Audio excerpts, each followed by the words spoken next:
여러분 혹시 이런 경험 있으신가요? 냉장고 문을 열고 한참을 서 있다가 내가 뭘 꺼내려고 했더라 하면서 멍하니 서 있던 적이요. 분명히 뭔가를 꺼내려고 냉장고까지 왔는데 막상 문을 열고 나니까 생각이 안 나는 거예요.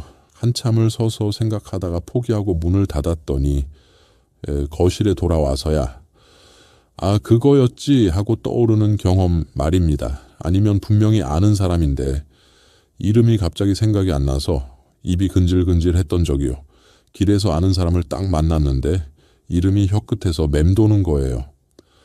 그래서 오랜만이야 잘 지냈어 하면서 얼버무리고 헤어진 뒤에야 김영희 씨였지 하고 생각나는 거죠. 민망하셨던 적이 있으시죠? 오늘 영상에서 들깨가루를 우유와 섞어 마셔서 누구나 뇌세포를 되살리고 혈관을 깨끗하게 청소할 수 있는 특급 비법과 피부를 맑게 만들고 밤새 한 번도 깨지 않고 푹 잘 수 있는 방법까지 들깨가루의 비밀을 오늘 몽땅 털어드릴 테니까 끝까지 함께 해주세요. 자, 본격적으로 시작해 볼까요? 많은 분이 오메가3 하면 고등어나 연어를 떠올리시죠. 텔레비전 건강 프로그램에서도 맨날 생선 먹으라고 하잖아요. 오메가3가 뇌 건강에 좋다고요. 그래서 혈관에 좋은 기름이라고 부르기도 합니다. 그런데 솔직히 생선 굽기 번거롭지 않으세요? 고등어 한 마리 굽자면 기름이 튀어서 가스레인지 주변이 엉망이 됩니다. 아무리 뚜껑을 덮어도 기름이 튀어서 청소하느라 진땀 빼시잖아요. 무엇보다 비린내가 집안 가득 배어서 환기를 시켜도 한참을 고생해야 합니다. 어머니께서도 들가에 우유를 드시기 시작한 지 한 달쯤 되셨을 때 이런 말씀을 하셨어요. 요즘은 아침에 일어나면 머리가 개운해 하시면서요. 예전에는 잠을 자도 피곤하고 머리가 무거웠는데 확실히 달라지셨다고요. 어머니 말씀 듣고 얼마나 기뻤는지 모릅니다. 여기서 깨알 같은 팁 하나 드릴게요. 원장님, 저는 흰머리가 고민이에요 하시는 분들 계시죠. 특히 50대 넘어가시면 흰머리가 갑자기 확 늘어나서 속상하시잖아요. 염색을 해도 금방 흰 뿌리가 올라오고요. 한 달에 한 번씩 염색하시느라 머리카락이 푸석푸석해지기도 하고요. 들깨는 한의학에서도 예로부터 모발을 검게 한다고 기록되어 있습니다. 동의보감에도 나와 있는 내용이에요. 옛날 어르신들이 머리 좋으시려고 들깨를 많이 드셨다고 해요. 왜 그럴까요? 들깨가 두피의 혈액순환을 도와주기 때문입니다. 머리카락은 모낭이라는 작은 주머니에서 자라거든요. 이 모낭에 영양분이 제대로 공급되어야 건강하고 까만 머리카락이 자랍니다. 멜라닌이라는 색소가 만들어져야 머리카락이 검은색을 띠는데 영양분이 부족하면 멜라닌 생성이 줄어들어서 흰머리가 나는 거예요. 혈액순환이 안 되면 모낭이 약해지면서 흰머리가 나고 심하면 탈모까지 오는 겁니다. 그러니까 머리숱 걱정이신 분들은 들깨를 더더욱 챙겨 드셔야 합니다. 흰머리도 줄고 탈모 예방도 되니까 일석이조예요. 그리고 또 하나요. 들깨에는 비타민 E가 풍부하게 들어 있습니다. 비타민 E는 천연 항산화제로 유명하죠. 우리 몸의 세포가 늙는 걸 막아주는 역할을 합니다. 세포가 산화된다는 표현을 쓰는데요. 쉽게 말해서 세포가 녹쓰는 거예요. 철이 공기 중에 오래 두면 녹이 슬잖아요. 우리 몸 세포도 비슷합니다. 비타민 E가 이 녹슬음을 막아줍니다. 피부 노화 방지에도 좋고요. 주름이 생기는 것도 피부 세포가 노화되면서 탄력을 잃어서 그런 건데 비타민 E가 이걸 늦춰줍니다. 그래서 들깨를 꾸준히 드시는 분들 보면 피부가 젊어 보이는 분들이 많아요. 윤기가 흐른다거나 할까요? 나이보다 어려 보인다는 소리 듣는 분들 중에 들깨를 많이 드시는 분들이 꽤 있습니다. 이쯤 되면 들깨가 그냥 양념이 아니라 보약이라는 거 느끼시겠죠. 시장에서 1,000원이면 사는 이 들깨가루가 비싼 영양제보다 더 대단한 효과를 가지고 있다는 겁니다. 뇌도 좋아지고 혈관도 깨끗해지고 피부도 좋아지고 머리카락도 건강해지고요. 이 정도면 만능 식재료 아닙니까? 자, 그럼 이 좋은 들깨를 어떻게 먹어야 뇌세포를 제대로 살릴 수 있을까요? 그냥 나물에 뿌려 먹으면 되는 거 아니냐고요. 물론 그것도 좋습니다. 들가에 나물 맛있죠. 시금치에 들깨가루 넣고 무치면 고소하니까 입맛 없을 때도 밥이 술술 넘어갑니다. 하지만 어머니께 직접 해드린 방법이 있어요. 나물보다 훨씬 효과적으로 들깨의 영양소를 흡수할 수 있는 방법입니다. 정답은 바로 우유입니다. 왜 우유일까요? 들깨의 좋은 성분들은 기름에 잘 녹는 지용성 성분들이 많습니다. 로즈마린산도 그렇고 비타민 E도 그래요. 이 성분들이 우리 몸에 흡수되려면 지방과 함께 섭취해야 합니다. 물에 타면 기름 성분이 둥둥 떠서 제대로 섞이지도 않고 흡수도 잘 안 돼요. 우유에는 적당한 지방이 들어있어서 들가의 영양소가 몸에 더 잘 흡수되도록 도와줍니다. 지방이 들가의 지용성 성분을 녹여서 품고 있다가 장에서 함께 흡수되는 거예요. 혼자 들어갔을 때보다 흡수율이 2배 이상 높아집니다. 또한 우유의 단백질이 들깨의 좋은 성분을 꽉 잡아서 뇌까지 안전하게 배달해주는 역할을 합니다. 영양소가 혈관을 타고 이동할 때 중간에 다른 기관에서 빼앗기거나 분해될 수 있거든요. 단백질이 이걸 보호해주면서 목적지인 뇌까지 데려다 주는 겁니다.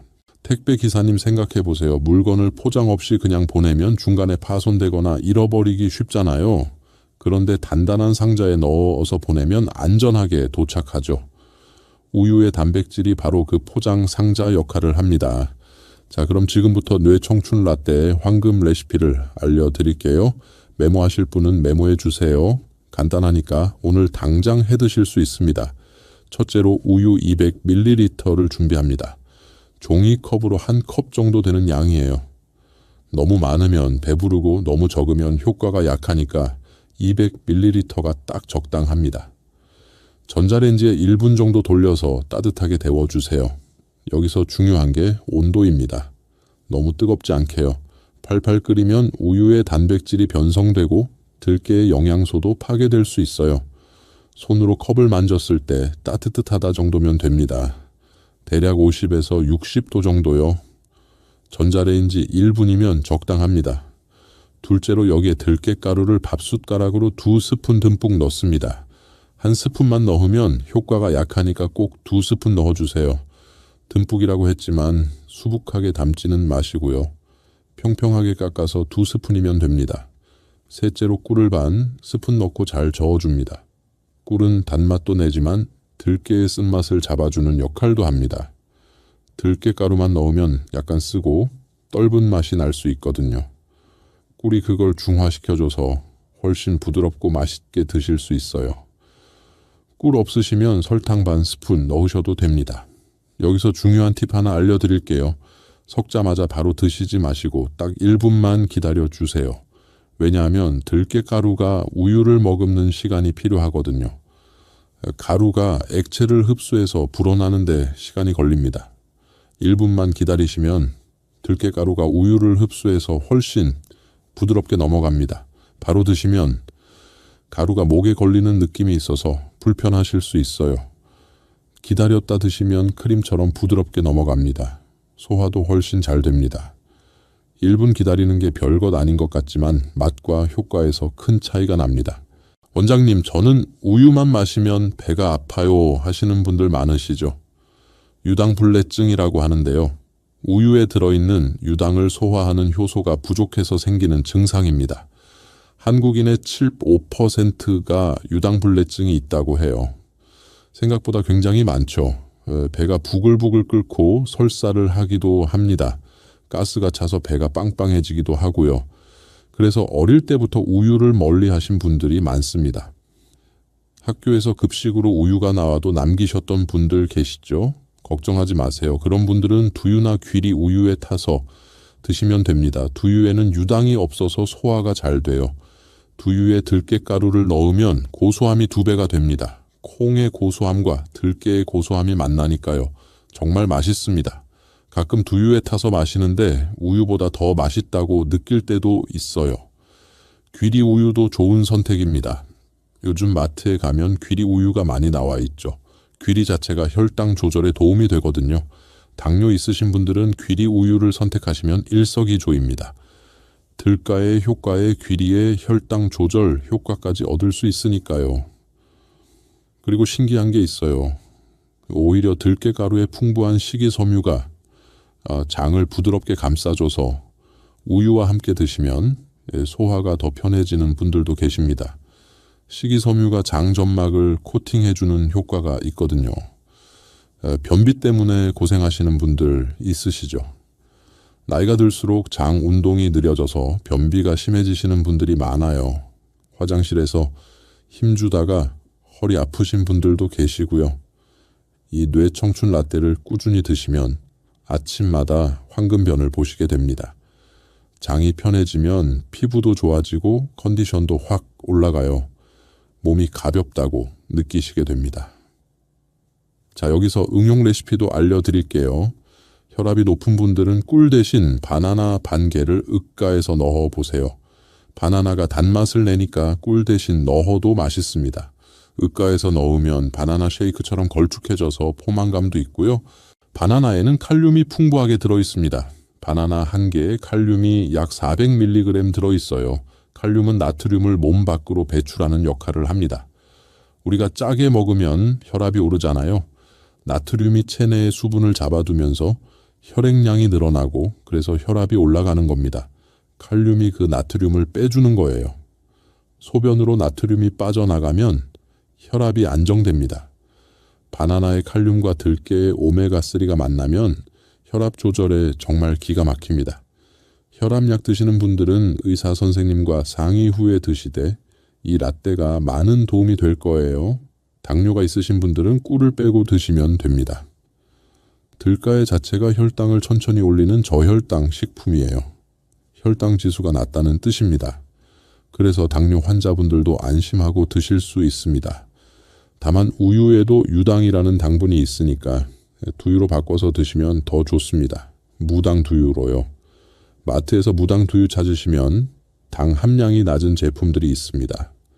저녁에 잠이 안 와서 고생하시는 분들 계시죠. 뒤척뒤척 하다가 겨우 잠들면 새벽에 또 깨고요. 12시에 눕는데 2시가 넘어야 겨우 잠이 드는 분들 있으시죠. 그러다 보니 다음날 피곤하고 낮에 졸리고요.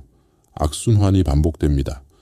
그런 분들은 저녁 식사 후에 이 라떼를 따뜻하게 한 잔 드셔보세요. 저녁 8시쯤에 드시면 딱 좋습니다. 자기 전 1~2시간 전에요. 들깨에는 마그네슘 성분이 풍부하게 들어있는데요.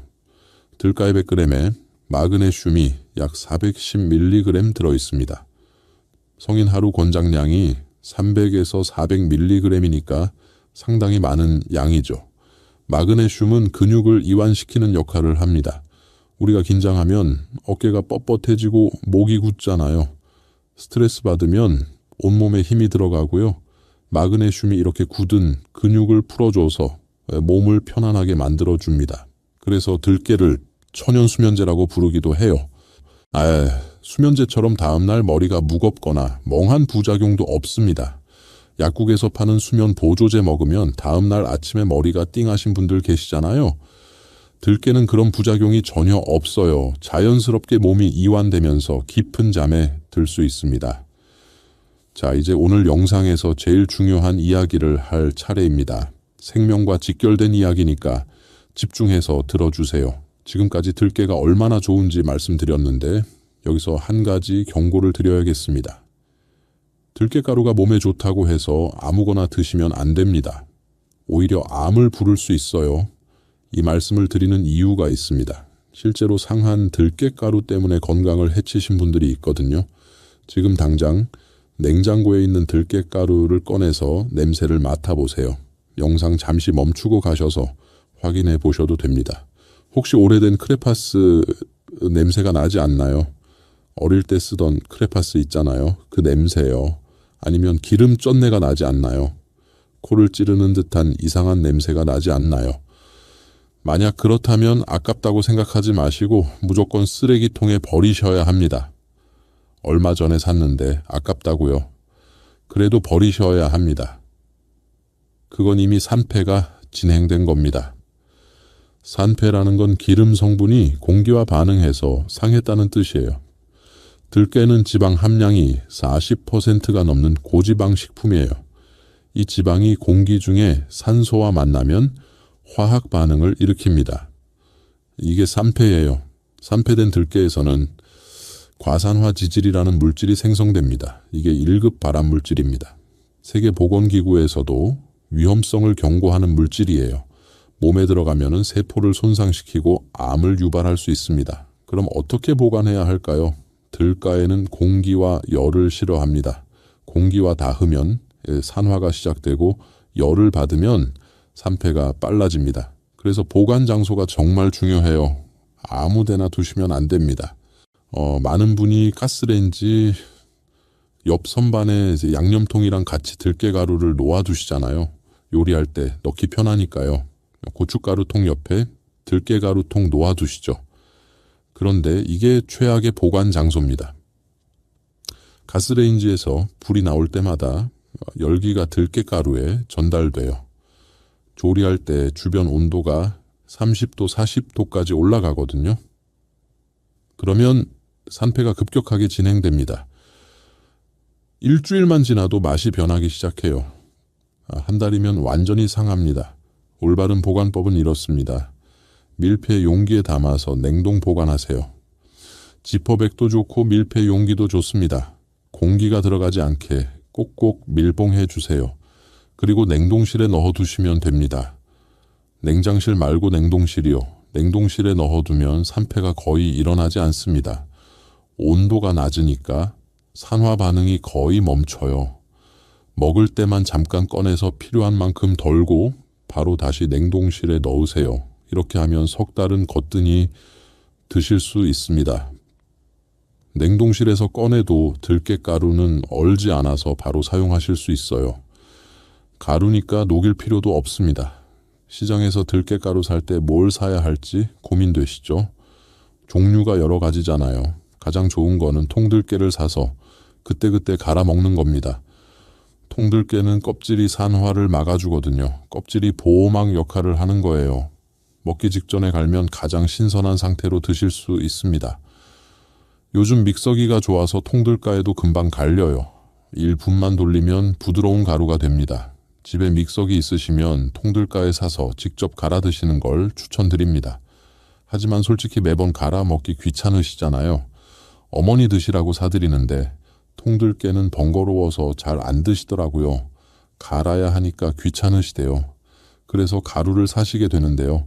가루를 사실 거면 큰 봉지 말고 소포장된 걸 사세요. 대용량이 양도 많고 가격도 저렴해 보이잖아요. 500g짜리보다 100g짜리 5개의 묶음이 더 비싸 보이니까 큰 거 사고 싶으시죠? 그런데 한번 개봉하면 공기와 계속 접촉하게 되니까 빨리 상합니다. 결국 절반은 버리게 돼요. 500g 사서 300g 버리면 손해잖아요. 소포장으로 사서 빨리 드시는 게 오히려 돈 버는 겁니다. 100g짜리 사서 한 달 안에 다 드시는 게 현명한 선택입니다. 그리고 체질에 따라 고르는 법도 알려드릴게요. 소화력이 약한 분들 계시죠? 뭘 먹어도 소화가 안 되고 배가 더부룩한 분들요. 밥 먹고 나면 속이 불편하신 분들이요. 그런 분들은 껍질 벗긴 깊이, 들깨가루를 고르세요. 껍질이 없어서 소화가 훨씬 잘 됩니다. 포장지에 깊이라고 적혀 있거나 껍질 제거라고 적혀 있어요. 반대로 변비가 있거나 당뇨가 있는 분들은 거칠거칠한 껍질 있는 들깨가루를 고르세요. 껍질에 식이섬유가 풍부해서 변비 해결에 도움이 되고요. 식이섬유가 혈당이 급격하게 오르는 걸 막아줘서 당뇨 관리에도 좋습니다. 혈당 스파이크를 줄여주는 거죠. 자, 이제 우리 주부 구독자님들을 위한 요리 꿀팁 대방출 시간입니다. 들깨를 먹는 것뿐만 아니라 요리에 활용하는 방법도 알려드릴게요. 주방에서 바로 써먹을 수 있는 실용적인 팁들입니다. 첫 번째로 미역국 끓일 때요. 생일날 미역국 드시잖아요. 들깨의 미역국 정말 맛있죠. 보통 처음부터 들깨를 넣고 팔팔 끓이시죠. 그런데 이렇게 하면 들깨의 영양소가 거의 다 파괴됩니다. 열에 약한 성분들이 많거든요. 로즈마린산도 열에 약해요. 올바른 방법은 불 끄기 직전에 넣는 겁니다. 미역국 다 끓이고 간 맞추고 불 끄기 직전에 들깨 가루를 넣으세요. 불을 끈 다음에 여열로 살짝만 익혀주세요. 이렇게 하면 들깨의 향도 살고 영양도 그대로 살아 있습니다. 맛도 더 고소해요. 두 번째로 나물 무칠 때요. 시금치나 고사리 나물에 참기름 넣으시죠. 국간장에 마늘 다진 거 넣고 참기름 둘러서 조물조물 무치시죠. 참기름 대신 들깨가루를 팍팍 넣어보세요. 고소한 맛은 비슷한데 건강에는 들깨가 훨씬 좋습니다. 게다가 들깨의 칼륨이 나물의 나트륨을 배출하는 데 도움을 줘요. 나물은 간을 하니까 염분이 있잖아요. 국간장이나 소금이 들어가니까요. 들깨가 그 염분의 해로운 작용을 줄여줍니다. 혈압 걱정되시는 분들께 정말 좋은 방법이에요. 세 번째로 샐러드 드레싱이요. 마요네즈 드레싱 좋아하시는 분 많으시죠? 시저 샐러드 드실 때 마요네즈 드레싱 뿌려 드시잖아요. 그런데 마요네즈가 칼로리가 높잖아요. 한 스푼에 90칼로리가 넘어요. 다이어트 하시는 분들은 부담스럽죠. 대신에 플레인 요거트에 들깨가루 한 스푼 넣고 레몬즙 조금 짜서 섞어보세요. 새콤하고 고소한 게 입맛 없는 어르신들도 채소를 맛있게 드실 수 있어요. 밥도둑이 따로 없습니다. 칼로리도 훨씬 낮아서 건강하게 드실 수 있고요. 네 번째로 국수 삶을 때요. 들깨의 칼국수 드셔보셨죠? 식당에서 파는 들깨의 칼국수 정말 고소하고 맛있잖아요.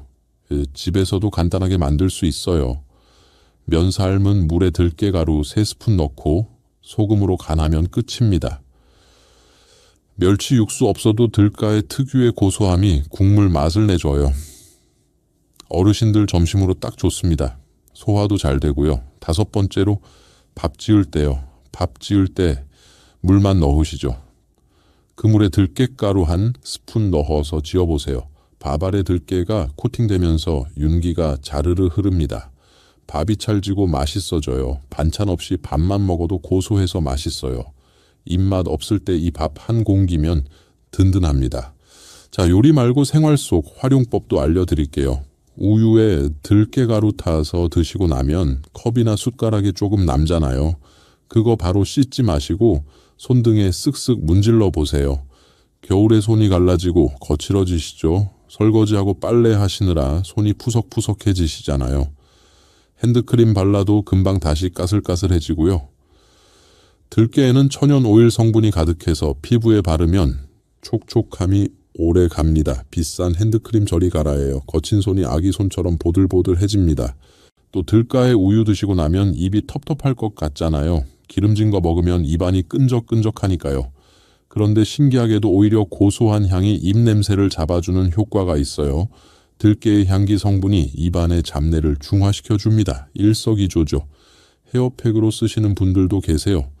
들깨의 기름을 머리카락에 바르고 수건으로 감싼 다음 30분 후에 감으면 푸석푸석한 머릿결이 찰랑찰랑해집니다. 비싼 트리트먼트 안 부럽습니다. 머리에 윤기가 흐르고 손으로 만지면 부드러워요. 언제 먹는 게 제일 좋을까요? 정답은 아침 공복입니다. 우리가 밤새 자는 동안 뇌는 계속 일하고 있어요. 잠자는 동안에도 뇌는 쉬지 않거든요. 낮에 있었던 일을 정리하고 기억을 저장하는 작업을 합니다. 그러느라 에너지를 많이 씁니다. 그래서 아침에 일어나면 뇌가 굶주린 상태입니다. 8시간 동안 아무것도 안 먹었으니까요. 이때 들깨의 우유를 한 잔 드시면 밤새 굶주린 뇌를 깨우는 최고의 에너지원이 됩니다. 뇌가 좋아하는 영양소가 풍부하니까 아침부터 머리가 맑아지는 걸 느끼실 수 있어요. 또한 빈속에 들깨에 우유가 들어가면 위장을 코팅해줘서 하루 종일 속이 편안합니다. 우유의 단백질과 들깨의 지방이 위 점막을 보호해 주거든요. 아침에 속이 쓰린 분들 계시죠? 공복에 커피 드시면 속이 안 좋은 분들요. 위산이 많이 나와서 속이 쓰리신 분들이요. 그런 분들은 커피 대신 들깨의 우유로 하루를 시작해 보세요. 속도 편하고 머리도 맑아지는 걸 느끼실 수 있습니다. 커피에 카페인이 빠지니까 오히려 밤에 잠도 더 잘 오시고요. 단 아무리 좋아도 과유불급입니다. 이 말씀은 꼭 드려야겠어요. 들깨는 지방 함량이 높아요. 100g당 지방이 40g이 넘습니다. 너무 많이 드시면 칼로리가 높아서 살이 찔 수 있습니다. 또 지방을 과다 섭취하면 장에 부담이 가서 설사를 할 수도 있어요. 하루에 밥숟가락으로 3스푼 이상은 드시지 마세요. 2스푼 정도가 딱 적당합니다. 욕심내지 마시고 매일 꾸준히 드시는 게 중요합니다. 며칠 먹고 효과 없다고 그만두시면 안 돼요. 최소 한 달은 꾸준히 드셔야 변화를 느끼실 수 있습니다. 우리 몸이 변하는 데는 시간이 필요하니까요. 그리고 한 가지 당부드릴게요. 오늘 말씀드린 내용은 일반적인 건강 정보입니다. 의학적 진단이나 치료를 대신할 수는 없어요. 체질에 따라 들깨가 안 맞는 분도 계실 수 있습니다. 들깨 알레르기가 있는 분들은 당연히 드시면 안 되고요. 참깨 알레르기가 있으신 분들도 주의하셔야 합니다. 비슷한 종류라서 교차 반응이 있을 수 있거든요. 특이 체질이시거나 복용 중인 약이 있으시다면 꼭 담당 의사 선생님과 상담 후에 드시길 바랍니다. 혈액 응고를 막는 약을 드시는 분들은 들깨의 오메가3가 영향을 줄 수 있으니까 특히 주의하셔야 해요. 나이가 드는 것은 늙는 것이 아니라 익어가는 것이다라는 말이 있죠. 이 말을 정말 좋아합니다. 우리 구독자님들은 늙어가시는 게 아니라 더 깊어지고 더 지혜로워지고 계신 거예요. 살아오신 세월만큼 이야기가 풍성해지시는 거죠. 오늘 알려드린 냉동실 속 들깨가루와 따뜻한 우유 한 잔, 이 작은 습관 하나가 여러분의 뇌를 지켜드릴 겁니다. 비싸지도 않고 어렵지도 않습니다. 내일 아침부터 바로 시작하실 수 있어요. 오늘 영상이 도움이 되셨다면 좋아요 한번 꾹 눌러주시고요. 아직 구독 안 하신 분들은 구독 버튼도 함께 눌러주세요. 알림 설정까지 해두시면 건강 비법을 가장 먼저 받아보실 수 있습니다. 감사합니다. 오늘도 활짝 피어나는 하루 보내세요. 여러분의 건강을 늘 응원합니다.